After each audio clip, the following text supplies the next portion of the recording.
Welcome to the Indie Film Hustle Podcast, episode number 306. There's a difference between knowing the path and walking the path. Don't think who you are. Know who you are. Morpheus.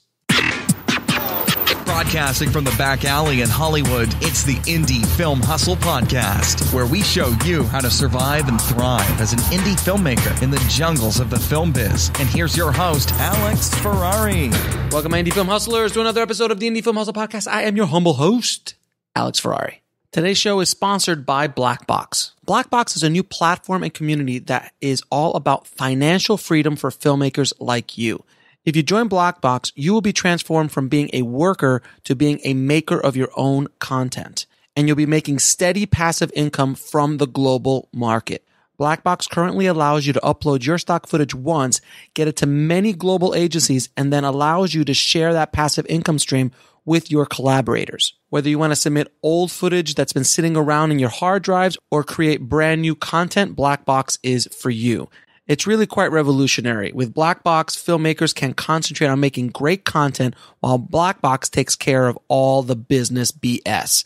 Just visit www.blackbox.global to find out more. And today's show is also sponsored by Indie Film Hustle TV, the world's first streaming service dedicated to filmmakers, screenwriters, and content creators. If you want access to filmmaking documentaries, feature films about filmmaking, interviews with some of the top screenwriters and filmmakers in Hollywood, as well as educational online courses all in one place, IFH TV is for you. Just head over to indiefilmhustle.tv. Before we start today, guys, I just want to lay out something very clearly, is that The Matrix is a documentary, not a film. And I'll explain what I mean in this episode. Now, the title of the episode is Why Filmmakers Are Programmed to Fail.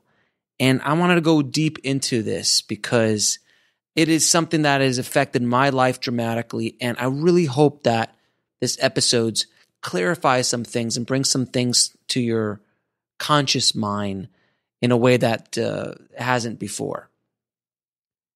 I want you to understand something, that our lives are run by our subconscious mind. And I'll prove it to you. Did you drive a car today to work or anytime? Did you brush your teeth? Did you think about walking to the kitchen and making breakfast? All those kind of mechanical operations. Who was running that? Who was running the car? Who was driving the car? Who was running the shop when that was going on? Because your mind was somewhere else. You were thinking about problems or stress, or you're thinking about why this movie that I'm working on is not getting made, or I can't find the money, and this is happening while you're driving a 2,000-pound piece of metal down a highway, or you're walking down stairs, or you're brushing teeth, or you're running or jogging, or any of these other kind of things. Even sometimes while you're talking to somebody else, or listening to somebody else for that matter. These operations are run by your subconscious mind. It is not run by your conscious mind. You don't have the mental, cognitive energy on a daily basis to run your entire system, if you will. And I'm going to use a lot of computer terminology because I think it really makes things a lot easier to understand. If you had to actually consciously think about getting yourself out of bed, putting your feet on the floor, thinking about lifting yourself up, coordinate how you're going to walk and think about every single step while still watching everything around you so nothing hits you or bump into you, then go to the bathroom. All these things, all these morning rituals, I'm just talking about the morning rituals, let alone your daily rituals. All of that is run by your subconscious mind. That is all hardwired operating system. That is run by your personal operating system. The problem is that many of us are still running Windows 95, and we really should be running that brand new Mac OS. I don't want to get into a Windows Mac thing. I'm just using it for an example, guys. Everyone calm the heck down. Now, I want you to listen to this very carefully. That same operating system, that same subconscious mind that runs your day-to-day business, your daily operations, also keeps you where you are in life and on your filmmaking or screenwriting path. Let me repeat that. Your subconscious, that same operating system, is what is keeping you from what you are trying to obtain in your life and in your filmmaking and your screenwriting. I want you to understand that the construct that your subconscious has built has a need to protect itself in its own mind.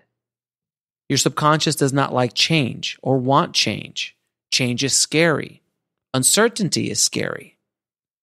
But understand from an evolutionary perspective, this makes perfect sense. Stability and predictability is safe.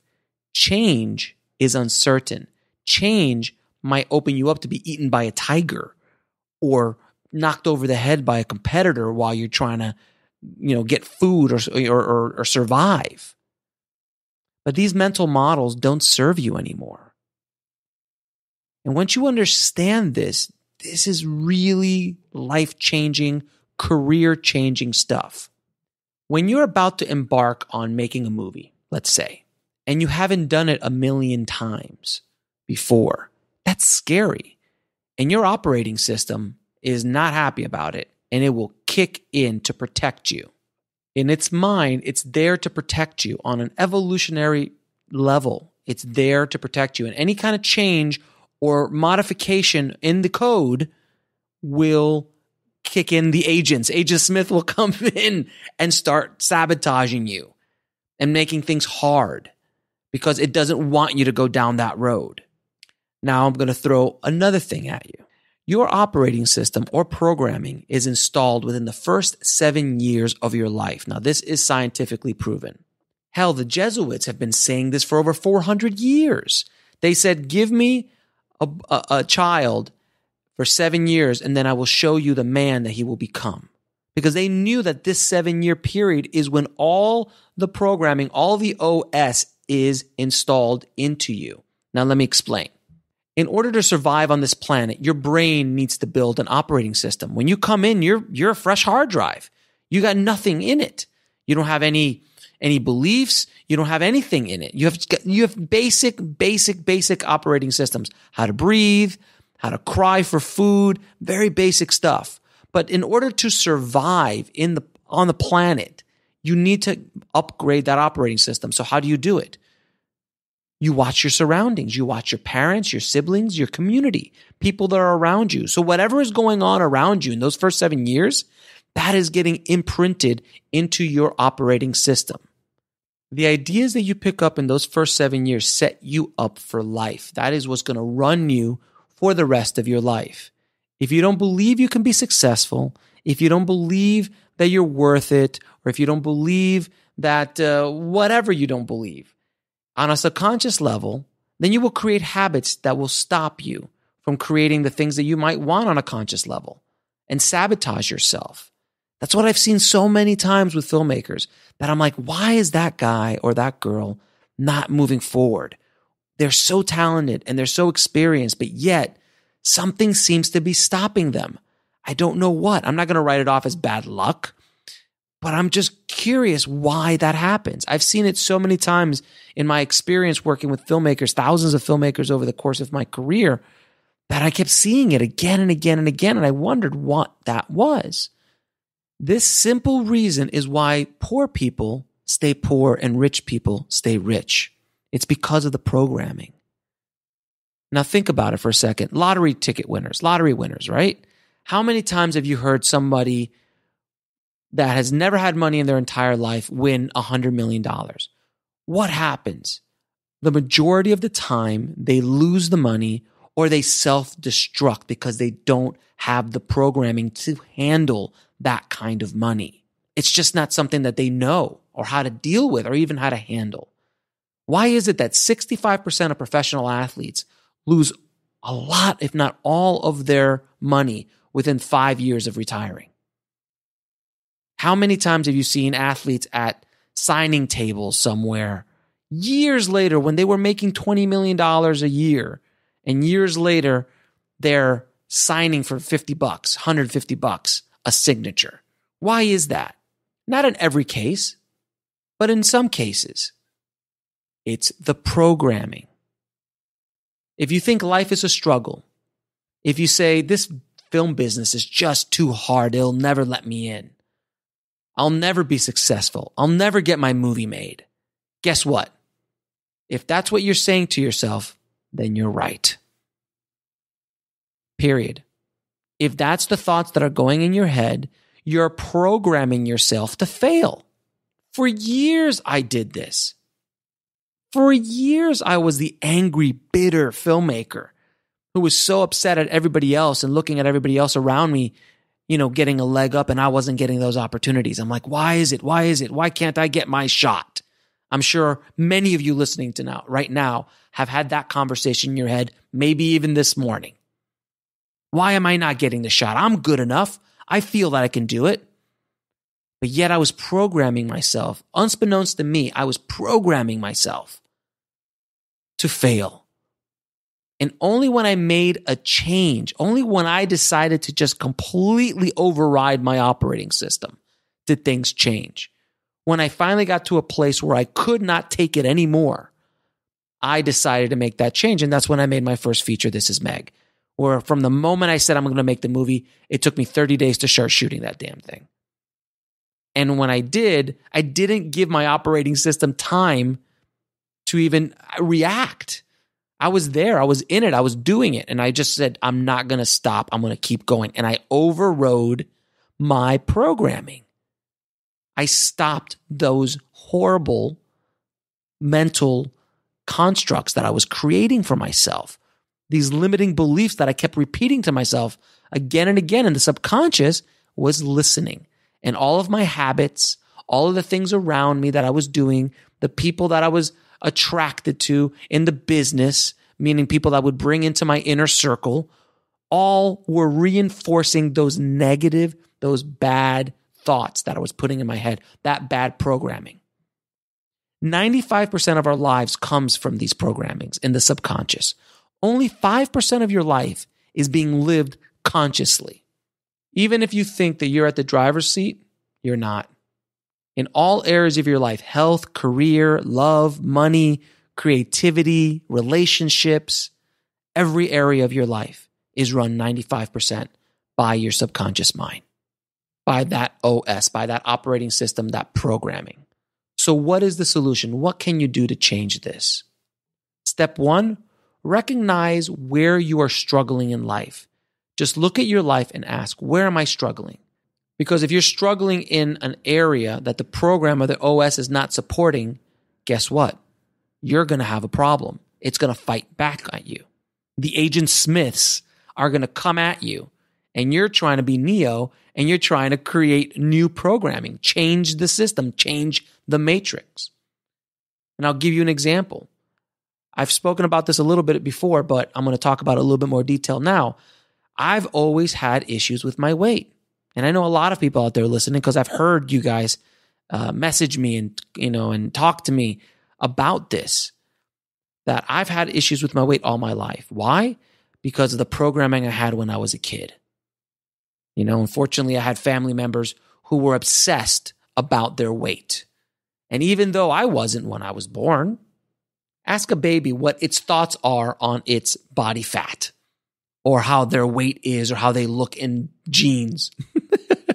They don't think about things like that. That is all implanted. That is all programming based around what's around you. So I was programmed with this, that weight is a struggle. It's going to go up and down. I will never be thin. I will never be in shape. I will never have a six-pack. All these thoughts were in my head. And I decided, within the last 6 months, I said, that's it. The same way I changed my mind and changed the programming about my filmmaking career, I did the same thing with my health. And I said, that's it. I'm going to change. I did the same thing when I went vegan. I said, enough's enough. I don't like the way I feel. I don't like what's going on in my body. I'm going to change. And for me, that was a good choice. Not for everybody, but for me, it was. So when I decided to change the programming about working out and change my habits, all of a sudden, I was the guy that wakes up at 4 o'clock in the morning to go work out. I am the guy that works out 6 days a week and is happy to do it and jumping out of bed, ready to go work out. I'm the one that watches what they eat and how they eat. They make good, healthy choices. Am I never going to eat a piece of cheesecake again? Of course not. Of course I'm going to indulge. But the point is that programming has been shifted. And now it's such a habit that I can't go back. It would hurt. It would actually be very difficult for me to sit down and just pig out. Like, it would be difficult in my head to do it because my programming is now shifted. I have reprogrammed myself. I am my own Neo in the matrix of my life. I'm so sorry with all the matrix puns. I apologize, but I'm just using it. I think it's a good way to illustrate the point. So that's step one. Recognize your struggle and focus on it. That's step one. Step two, it's time to upgrade your operating system. The conscious mind is creative, and it can learn from an audiobook, a podcast, an online course. And you can learn information that way, and you can bring information in, but the subconscious mind does not work like that. The subconscious mind does not pick up those things. There's only two ways to program the subconscious mind to change that operating system. The first way is within the first 7 years of life. That's one way. The second way is repetition. Practice, practice, practice. You didn't learn to drive a car in the first 7 years of your life, but you learned how to drive a car, didn't you? You learned and you practiced until it was installed in your operating system. Now you don't even think about the process of driving. Look at any 16-year-old driving a car for the first time. One, it's hilarious unless you're in the car or around the car. But secondly, all their mental energy is focused on the task. They're a wreck. They're nervous. They're anxious. Why? Because that operating system is going haywire. Their urge, their want, their desire to drive is overriding their operating system. Their desire for freedom in that car is overriding their operating system, and their operating system is trying to handle it, is trying to deal with it. But they do it so much that finally it becomes hardwired, and now it's cool. If you've been driving for years like I have, I've been driving since I was 16 years old, I don't even think about driving. I get in a car and I go. There's never nervousness. There's never anxiety about driving. I don't care. It's amazing. It's amazing once you start thinking about it. That's why Michael Phelps, the Olympic swimmer, can jump in a pool and just swim without even thinking about it. Why? Because he has done it 1,000 times. Do you think that Steven Spielberg or Chris Nolan or David Fincher walk on a set and is nervous about the day? Or is nervous about the people that they're working with? Or about the process? Generally speaking, no. They might be nervous about the new elements that have been added in, like story or actors or getting the performances that they want specifically about this. But the mechanical processes of directing, do you think Spielberg gets nervous?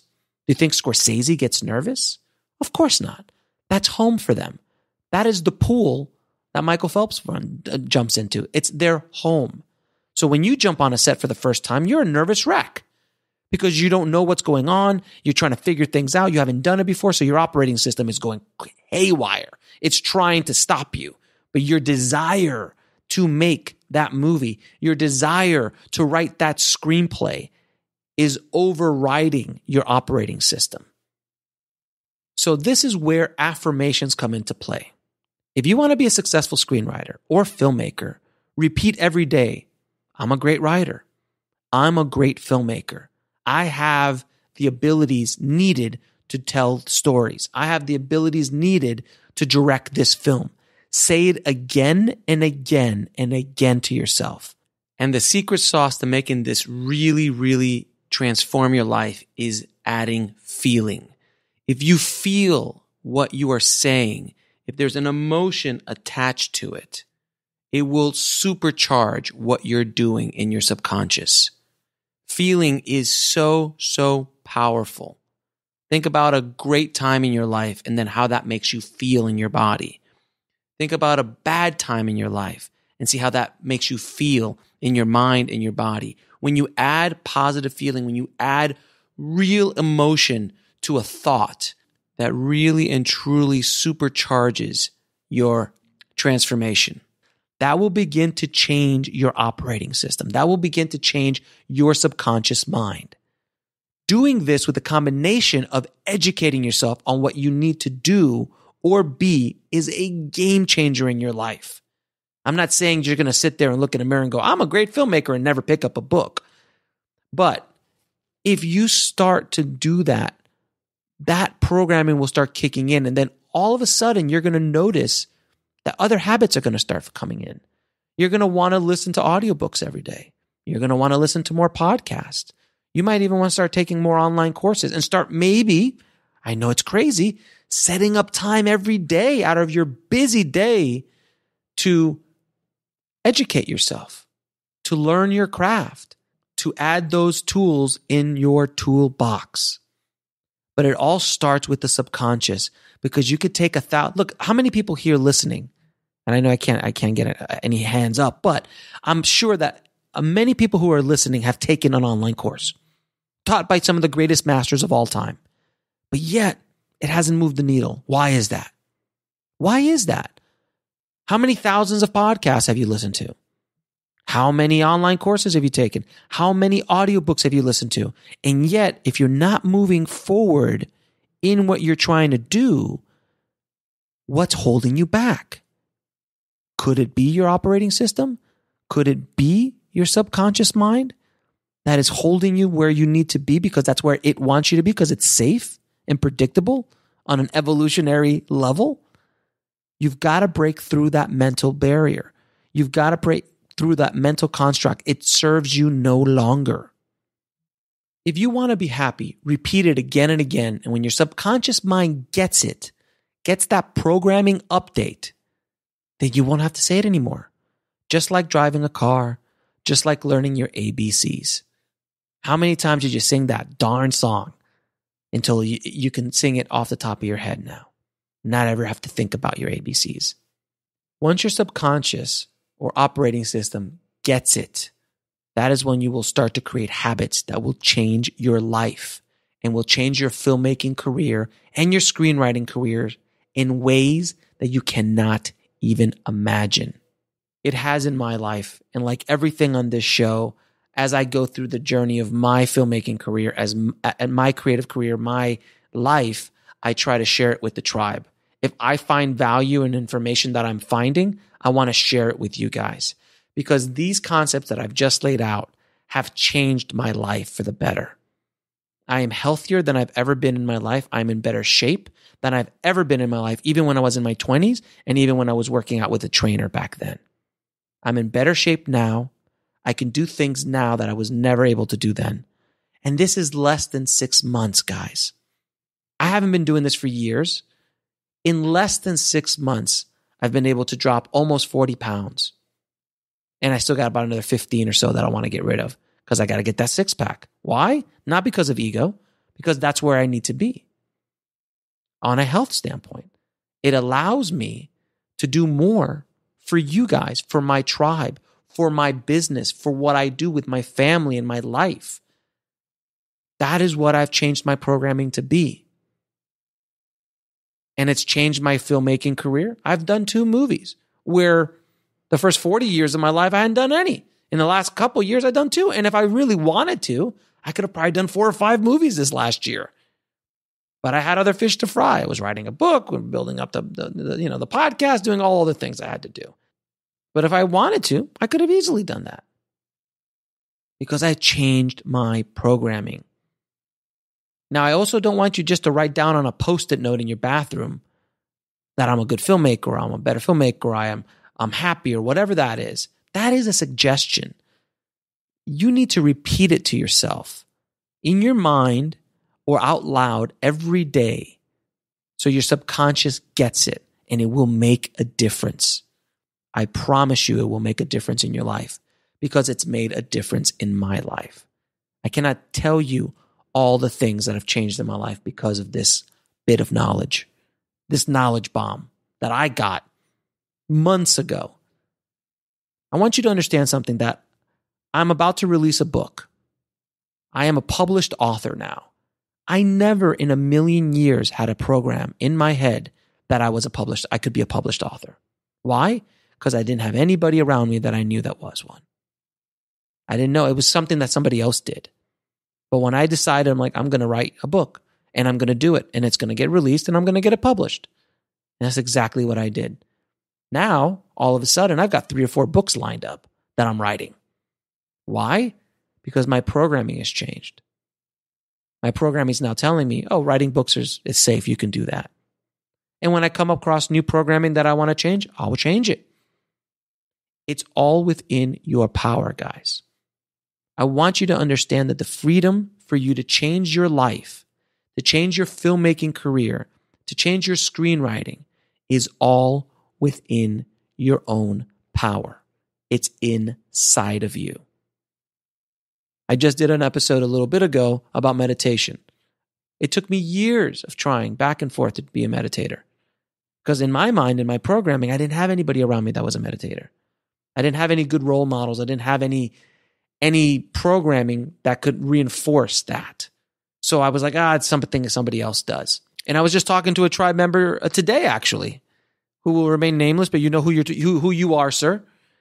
Where when they saw that episode title, they're like, oh, meditating, that's for somebody else. I'm just going to keep hustling harder and harder. And I'm going to just keep working harder and harder. Because their programming told them that meditation, that's something new. That's something scary. I don't want to go into that world. And they just wrote it off. Now, mind you, I am a guy who has a company called Indie Film Hustle. I wear a hat that has hustle, period, on it. I'm all about the hustle. I'm all about the work. It's about being smart about it. Using that energy properly. Hell, just even be able to get energy to do it properly, which starts with your health and your mind and your mental health and your spiritual health, all of that stuff. That's where you have to go in order to move forward. Once again, guys, you have the power to change your life. Nobody outside of you, nobody anywhere else. If you're waiting for someone else to make you happy or to make your dreams come true, you're going to be waiting a long time. You're going to be waiting and waiting and waiting. It is a recipe for nothing but pain. Understand that. You need to take control of your life. You need to start making these decisions and these changes in your own life. And you have the information. There's no excuse anymore. The information that I've laid out in this episode can change your life, your filmmaking life, your screenwriting life, your creative life, and just your life in general. I really hope that this episode has helped you guys. Again, a lot of this information has helped me out dramatically in my life. And as I continue to find and discover new things, I will continue to relay them to you guys. I know you guys have been, giving me so many emails lately. I can't even tell you. So many messages about these new series of podcasts that I'm doing that you guys are really digging it. So please, if you love these podcasts, please share them with as many people as you can. I want this information to get out there. I want my community. I want the tribe. I want filmmakers and screenwriters and people at large to get this information because it is just kind of earth-shattering kind of stuff. Because when you're able to change your life, then you can change lives around you. And when you can change lives around you, they can change lives, and so on and so on and so on. So I really hope this helped you guys out a lot. I'm going to put a couple of books in the show notes at indiefilmhustle.com/306 that might help you understand a little bit more about this process. All right. Thank you guys so much. And if you haven't already, my book, Shooting for the Mob, will be released next week, Friday, the 16th, if I'm not mistaken, somewhere along those days, because we're just finishing things up. I want everything to be perfect before it goes up. So we're going back and forth with the publisher right now, just editing a couple things here and there. But you can pre-order it right now at indiefilmhustle.com/MOB. And if you are in the launch team and have not gotten a copy of the book to read, please email me at ifhsubmissions@gmail.com and I will send you a link. But you have to be part of the launch team first. Go onto the Facebook group, sign up, and then hit me up and I'll get you a copy of it so you can see it and read it and hopefully leave good reviews on Amazon as soon as you can. So thank you guys for listening, and I'll leave you with this. This is your last chance. After this, there's no turning back. You can take the blue pill and nothing will change in your life, and you will stay exactly where you are, and you will not move forward or towards the direction you want. Or you can take the red pill, and you can truly see how deep the rabbit hole goes. As always, keep that hustle going, keep that dream alive, and I'll talk to you soon. Thanks for listening to the Indie Film Hustle podcast at indiefilmhustle.com. That's INDIEFILMHUSTLE.com.